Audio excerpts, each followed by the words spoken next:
I'm Tashay with Nerd Alert News, and we are here with Kai Danzberg. How are you? Hey, thanks for having me. How are you? I am doing very good. I'm very glad you're here with us today. Yeah, I'm excited. I am too. So, everyone that doesn't know who you are, can you give us a little introduction and what you do? Yeah, I'm Kai Danzberg. That's how we say it in German. And I'm doing music since long time and releasing my own stuff and working for others as well. And yeah, I was really surprised when you sent me the message to invite me to the interview. But Yeah, I saw your music and I absolutely fell in love with it. So I'm like, you know what? I need to talk to this guy. oh, thank you. Let's get into it. Your music, it beautifully blends vintage influences with a modern twist. Can you walk us through your creative process when starting a new song? Yeah, it's complicated. I get this question. I, I think I got this question a lot of times, and it's actually hard to explain how I do my songs because it's, I think a lot of musicians say that, but it's somewhat natural how it works. Sometimes I just have some melody in my head and I start with that. And yeah, but when I started to do music, I used to start with the music and not having vocals. And I figured out for me that this didn't work really good because it's, I think, way harder to get a good vocal melody if you already have like the instrumental completely finished. But yeah, it's hard to explain, but for me, it's something that just happened. And I don't write all the time. So sometimes I just don't have ideas. So I don't try it. So many of your songs feature lush harmonies and detailed arrangements. How do you approach building those layers? Yeah, I think so to me, like I at some point when I did music, I felt like bored with what I do. So like when I started to do music, my music was a little different. And also it wasn't in English, it was German. And that's long ago, like when I was like 16, 15. And it was just, I mean, there's nothing bad about it, but to me, I always needed something to happen in the vocals. I mean, of course, in the music as well, but the vocals are really important to me. So what I love is to have these like stacks of vocals. I think it's at least like 4 to 6 vocal harmonies I put together, and I think that just came naturally to me because I listened too much to, and not too much. I listened so much to the Beatles and ELO and stuff like that. So I don't know. It's just I cannot not do it because it's just happening. I feel like I kind of, if I would do like a song with just like one vocal, one backing vocal, and maybe some standard chords, it would feel boring to myself. And I think you need to like your own music as well. Absolutely. Yeah, and yeah, yeah, it's also not an easy question to be honest, but it's just really natural. I listen a lot to that kind of music, so I love to do the same thing. Well, you just touched on it, but do you find your songwriting style has evolved since your early releases like pop-up radio? If so, how?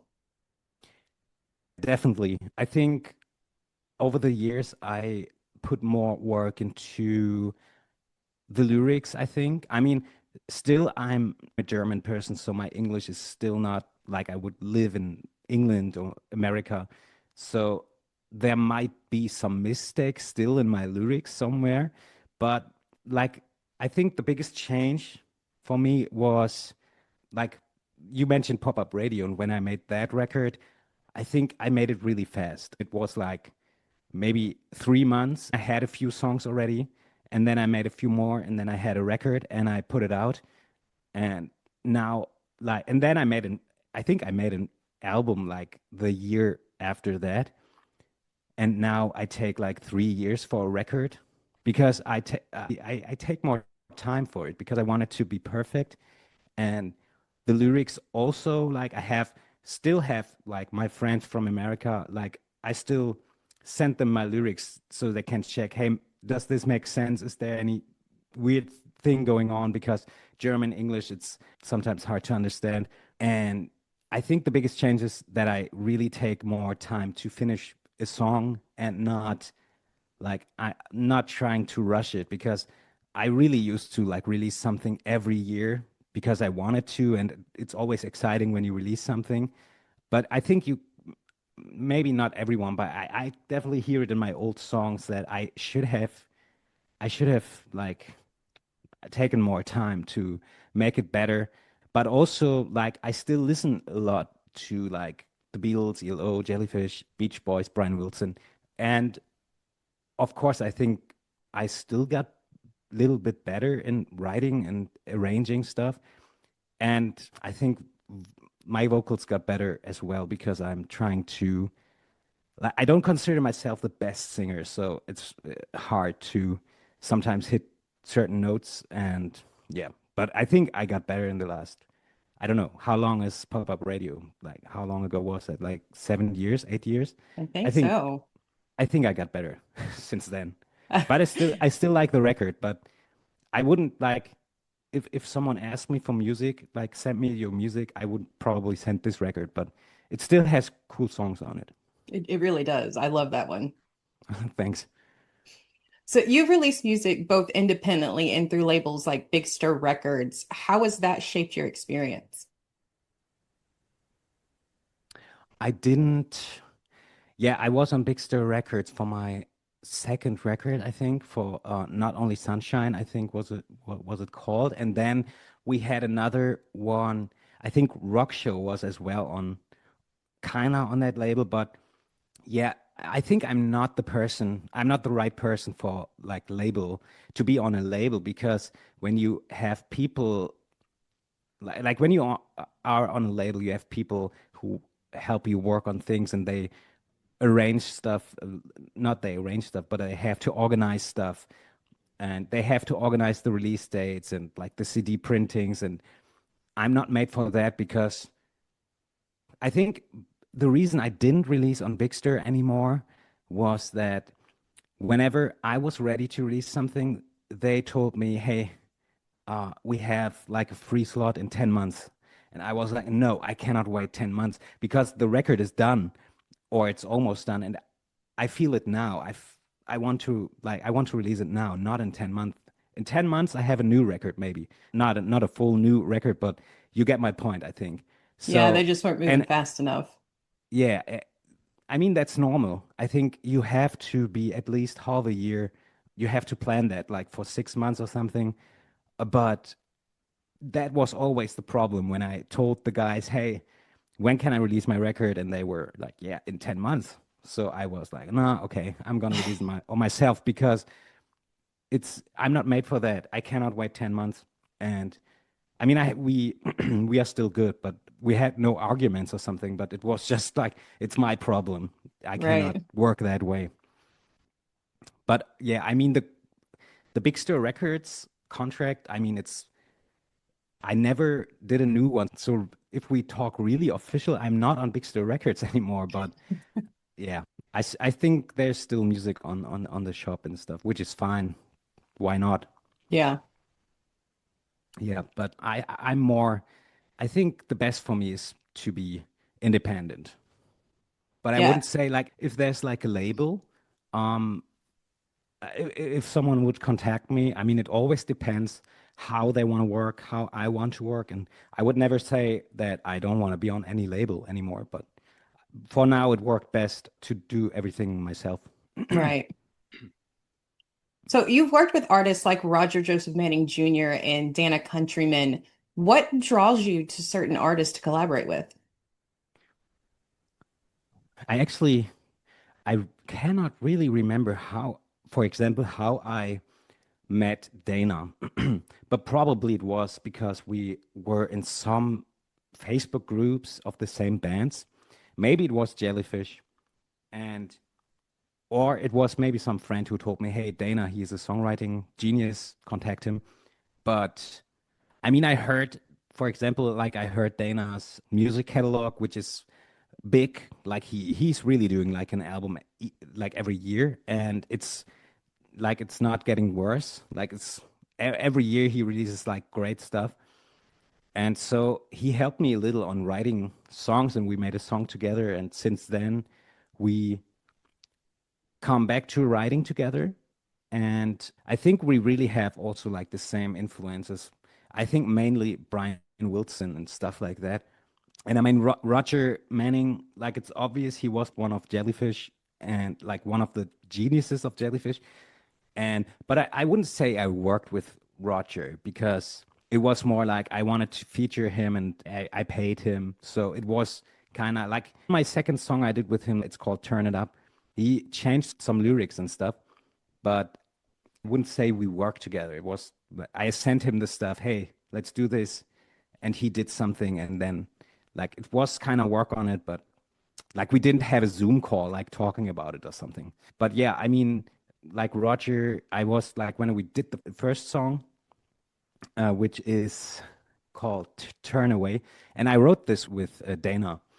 Um, I was so excited because Jellyfish completely changed everything for me. So, and I did not expect him to agree to be on like my songs because I don't know, maybe he thinks like it's not good or something. Yeah, that's great. I think you're a lot better than you give yourself credit for.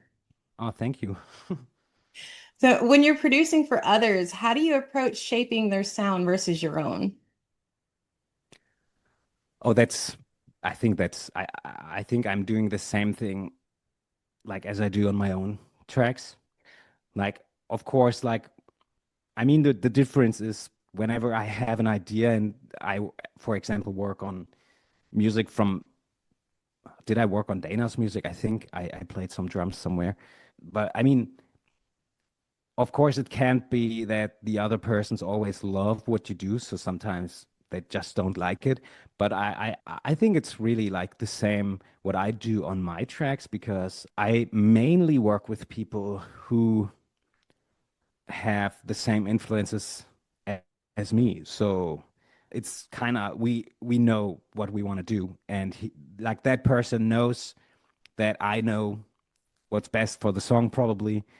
But yeah, I mean, for example, I work with like a lot with my friend Miles Joseph from New York, and he's like a songwriting genius.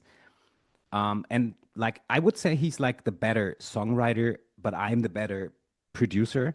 Mhm. So he sends me over his demos, like his Logic projects, like that's the software we use.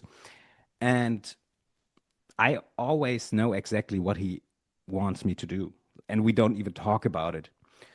And we have worked on so many songs. He hasn't released them in years, but we still wanna finish all the stuff. But like, I to make it short, I think it's like I'm doing the same thing. I mean, it depends on the style of music, but mostly the style I'm working for others is like the same style I do. Can you share a behind the scenes moment from a memorable collaboration that really stuck with you? Yeah. I mean, I you sent me the questions before, so I could think about this because there's a few ones, but I think one thing which is really cool, and this, I mean, it has not really to do with my work. In some way, it has, but so like Drake Bell was working on his music video for I Kinda Relate.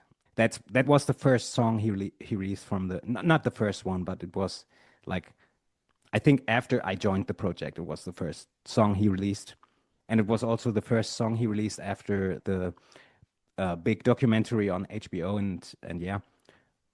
So they shot the video, and I had seen some behind the scenes footage of the video, but I didn't see the video itself, and it was already shot. And I'm not sure. Maybe Drake. I don't know. Need to think, but I think Drake contacted me, was asking me if I can no, he didn't. I actually told them there needs to be something in the middle of the song. I have an idea. So, and my idea was because I knew that the video takes place on a rebuild set of Drake and Josh, and I wanted to have something in it which is from the theme song of Drake and Josh. So, something the people will remember when they hear it. And maybe some people didn't notice until today, but there is a little tiny snippet of the vocals of Found a Way in the, I don't know, I think in the middle of I Kind of Relate somewhere. And I think it's the part from the chorus. Like the chorus is like, it's gonna take some time to, and the background vocals is, ooh, are you, right? The background vocal. Right. So, and I took that background vocal from the original Found a Way stems and put it, I think I time stretched it so it's a little longer. I put it in the song and it was kind of, I haven't seen the music video at that point because it was like it was not released and they wouldn't send me like the whole 4K file just for my private enjoyment. I didn't need it. So when they put the final track over the music video, which had my sample like of Found a Way in it, I think it was Drake or the producer who co-produced the song, Lee Miles. I think he contacted me and he said, "Hey man, you put the video to another level." And I was like, "Why?" And so that moment from Found a Way in the song happens exactly when the camera turns and you see the Drake and Josh set for the first time in the video. And in that moment, you can hear that bit from the Found a Way theme song from that show. And I didn't see the video. I didn't know that would happen in that moment in the video. And it was a one-shot video, so they didn't cut it to be there. It was just coincidence. So, and that was a moment which was really cool. It was a sample I put from the original track, so it was not my work. But I mean, I co-wrote the whole song and co-produced the song a little. That was really cool. Yeah, long story. That is cool. I kind of relate to one of my favorite songs from that album, so it's really cool to learn that. Yeah, I don't know if people noticed, but there is a little tiny thing from Found a Way in it. I think it's on the record too. It's not only in the video. I think So how did you end up collaborating with Drake though? that's a long story actually. I think back in 2018, I came in contact with one of his co-writers. Like he wrote on like his first album and his second album and this the unreleased stuff Drake never released, like All Alone at the Disco and songs like that. I think that's released, but yeah.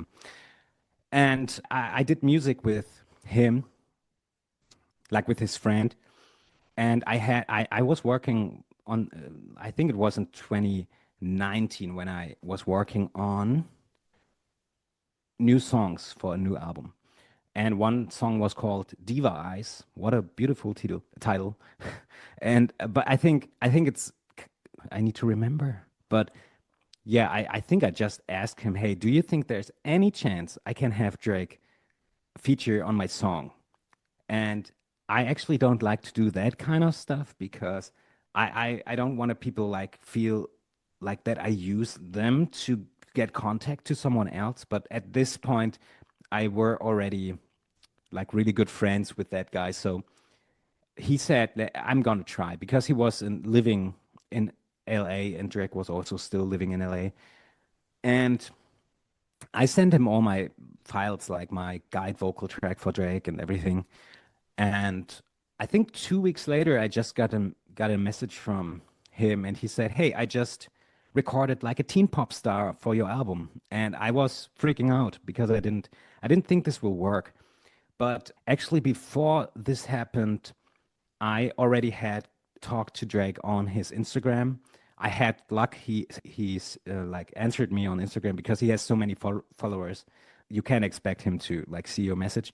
And I had the chance to show him the song before that, and he said it's cool and let's do it. But also he was really busy, so it was hard to like actually really do it because he was always somewhere else, I guess. So I had my good friend who helped me out with that and who actually had a studio so he could record there. And that's how we did that. And that was also in the same time Drake was working on his last album, which I wasn't involved in because people keep asking me if they heard my vocals there And no, it's not my vocals because I wasn't involved. And I think it was in around 2021, I think Drake was like reaching out to me on social media, like with one song which is called The Wayside, which was written by him and Danny Henry, who's also a friend of mine. He became after that because we didn't know each other before that. But I'm mixing Danny Henry's live album right now, which hopefully comes out soon. But yeah, Danny wrote this song with Drake, and they were reaching out to me because they wanted to have stuff added, like backing vocal stacks and some. I think I did some harpsichord. Um, and then we did that, and then it's hard to remember. I think after that, I think that was 2021, and after that, there was like I didn't work on anything. I think maybe I'm wrong, but yeah, he reached out to me back in 2022 to like work on more stuff and he sent me like a bunch of demos on WhatsApp. Like it was like 20 files, so I could look through them. And the first song I liked he did was is called Nobody Knows, which he had the verse for. So I came up with the chorus and sent it back to him, and then he played this on his live stream on Instagram like 20 times in a row. And then we finished that one, and I think the I kind of relate was the second one we worked on. And like it was like in that we did it like he sent me his files and then I sent him my ideas back, and then we had a Zoom call or something. Yeah, and that's how it happened. There's another story I cannot talk about here because something else will be probably, hopefully happening regarding this. But Drake already talked about the story on another podcast. And it's almost like everything he said is true. But I cannot talk about this because Drake told me, don't talk about this yet. Well, we will But be maybe, anxiously waiting. yeah, but I think Drake Bell fans already know what it's about. But there's so many details we want we need to discuss, but that's for the future. So you mentioned I kind of relate Wayside and Nobody Knows. Are there any other specific tracks that you collaborated on that you're particularly proud of in that album? Yeah, I mean, we did more than the released ones. I mean, there's stuff we just didn't finish. We couldn't finish in time. Um, but I think like the record includes around, I think 7 tracks I was involved. I think like I think my favorites of them is, and that's probably unpopular opinion, but I think my favorite is Fall Asleep Again. I mean, it's really 50s, and I mean, not even my favorite style of music, but I just love this song because I like the melody so much, and we also wrote this over, I think, WhatsApp video call, like we for 3 hours, and I like that song a lot. But I also did like the song Fleeting Flame we did, and I had no clue that this title would be the final title because it was a working title. I think I worked on Without You. Is it? I don't know. Is there a song called Without You on the record? Because I'm not sure if this is the working title or, but I think it is. I think it's Without You. It's like a ballad, and I did do like a tons of backing vocals and did arrange like the whole thing. Was It a Dream? That's the title. Yeah, I think that's it. Yeah, the version before was called Without You. So yeah, that's the song. I just had it on my phones. Yeah, but one thing I don't understand, and I didn't tell this Drake, but Drake recorded the piano by himself in the first version. It was a real grand piano, I think. He recorded that. It wasn't played perfect, but it was really beautiful. And he replaced it. I don't know why, but I just felt I need to say that. Yeah, so also long story. We love long stories. So Drake's album explores a mix of pop, rock, retro, and Latin influences. How did you adapt your style to match that eclectic sound? I didn't because like most of the songs in that style, I was all of the songs in other styles than the ones I was involved with, I was just not involved with them. But also, like when I joined the project, I think the album already had around 12 songs, and it was kind of finished. I think the first plan was just to have these 12 to 14 tracks, I think, and that was all. And I think the idea with like having like 100 songs on it was something Drake had later when we started writing more. Um, so yeah, I mean the songs I was involved with sound like what I also do on my records. So I didn't had to, and also I didn't know what more songs will be included. So I just knew the 14 tracks they had like before, and then we had like we worked on a lot of tracks together. But I there's songs I hadn't heard before. Like for example, I Found Love. The song I Found Love, I didn't know it, so I couldn't I didn't have to worry about if my style doesn't fit the record or something. If something didn't fit, Drake said it doesn't fit. But Right.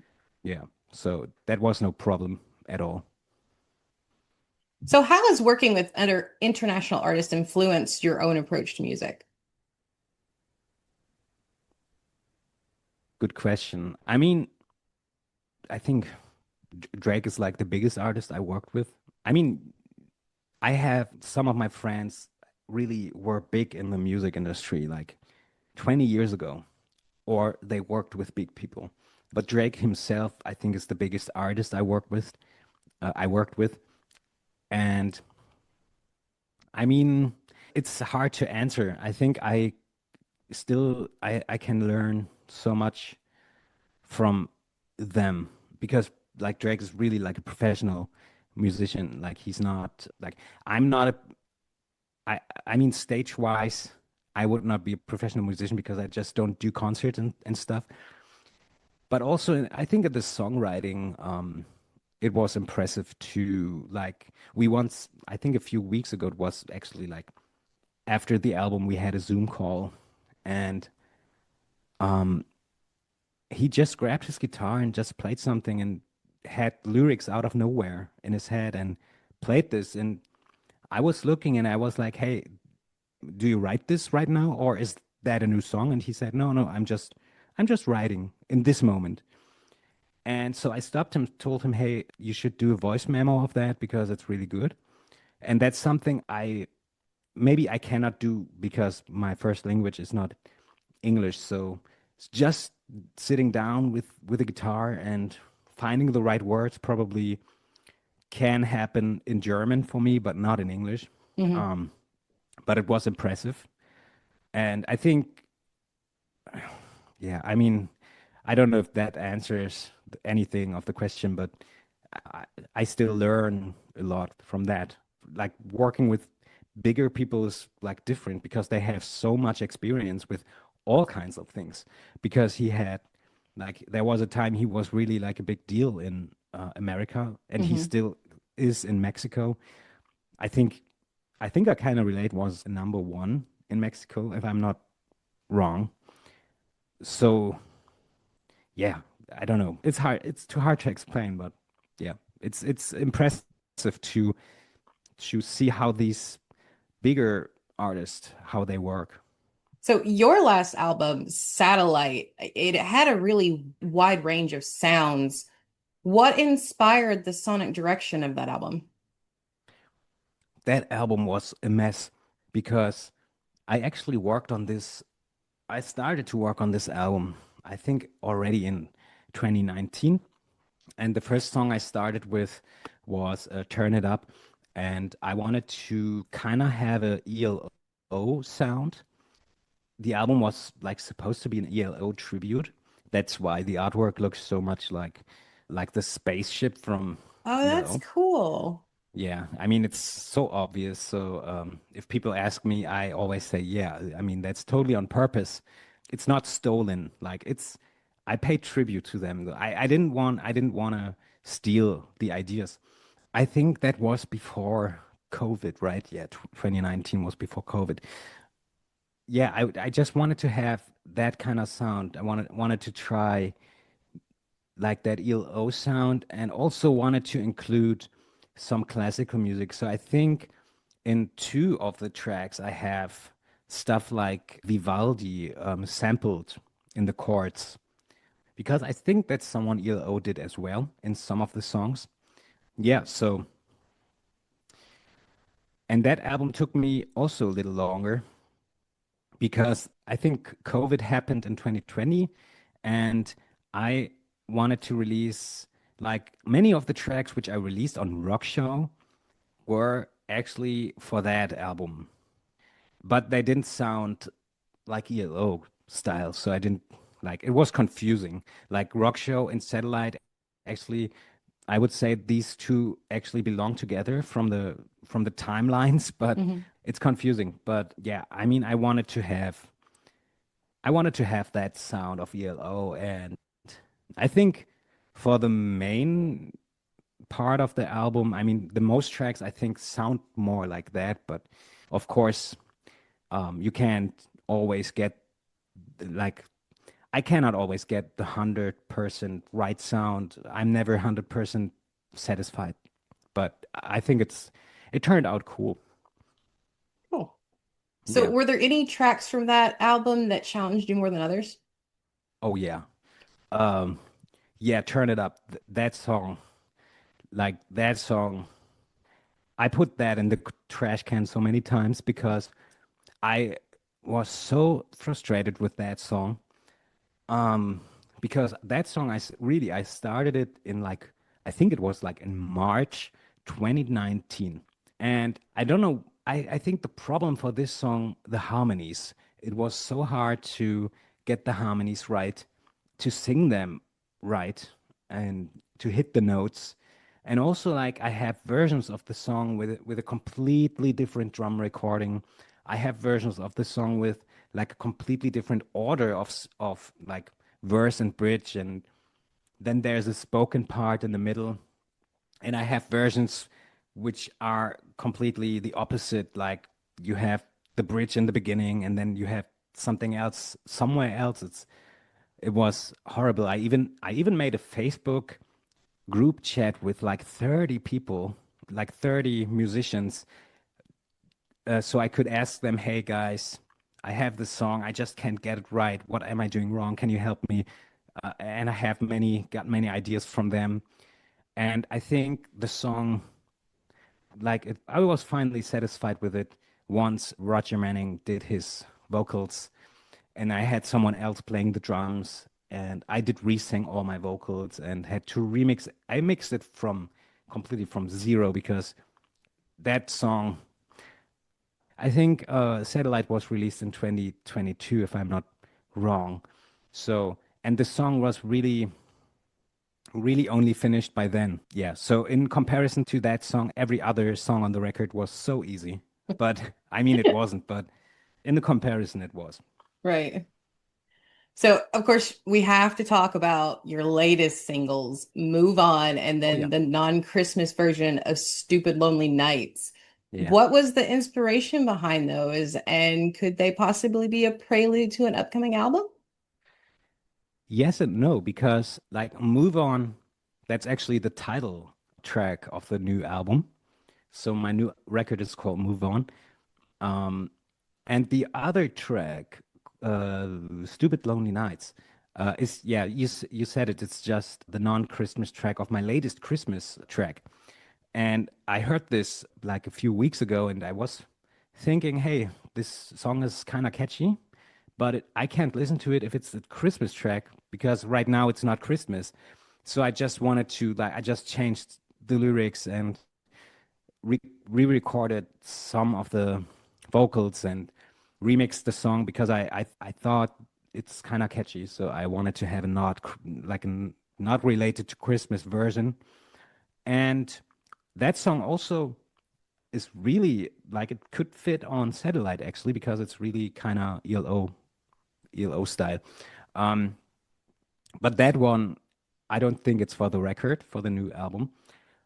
Maybe it may end up as a bonus, maybe on a vinyl or something, but Ooh. I don't know. But yeah, and Move On is like the first single of my new record, which takes ages to make as well. I wanted to have it finished by now, but couldn't do it. And yeah, Move On is actually a song that was written while I was working on Drake's album. And actually, it was an idea I sent to Drake. So it was actually, I mean, it wasn't intended to be on his record, but it was, I didn't write this for me. Hmm. So, but it didn't fit the record. I think they did some other track which is similar to that. But so I knew that I will do something with this song in the future, but I had to change the lyrics because like when I worked with Drake on this stuff, I tried to write the lyrics from his point of view. So this song, I had to change lyrics because it was too obvious that it's about him. Yeah, so that was actually written for Drake, but I loved it so much, so I finally could work on it and made it a full version. And I think it's also like the most mainstreamy track I have on the record because I don't have so many songs that would work in the mainstream, maybe. I think this is the one that, like, the closest one to it. The other tracks will be very different. I mean, it will be heavily inspired by Queen and like the Beatles, of course, and Hmm. stuff. But I think like the main inspirations for the record are Queen and Jellyfish. And it will have like heavy rock songs, but also have like big vocal stacks. And it's hard to make this record. And I'm really sorry because people sending me messages asking when it comes out because I wanted to have it released this summer. And I can't promise it. I can't promise it because I'm waiting for everyone to like work with me on it right now. So Right. because I'm not working like I don't do it all on myself on this record. I mean I write everything, co-write everything with others. I mean most of the song I write on myself, but like for the instrumentations and for the mixing, I have like friends who help me with that. And for some reason they don't have time since a month, so I cannot work on my record. But I hope it will come out this year, but I cannot promise it. But there will be hopefully a new song sometime soon, maybe. I don't know. Well, regardless, I can't wait for when it actually does come out. Me too. So, lastly, you've amassed such an incredible amount of experience during your career from finding and owning your own individual sound to the myriad of collaborations you've done. What advice would you give a new artist developing their own path in the music industry? Well, I'm not at the goal yet, but I think like one thing that's I think really important, and I think many people will say this, and many producers and artists will say this, but I think it's really to be authentic because I don't think it works out if you do stuff you only do to maybe get famous or something. Like, for example, I never make my songs short so they would get many plays on Spotify because Spotify plays is like a business today. So if my song is like 2 minutes, it's perfect for Spotify because I will earn more money because more people will listen to 2 minutes and stuff. And that's something I just don't do because first, it doesn't has to do anything with like being an artist. I don't cut my music to make more money.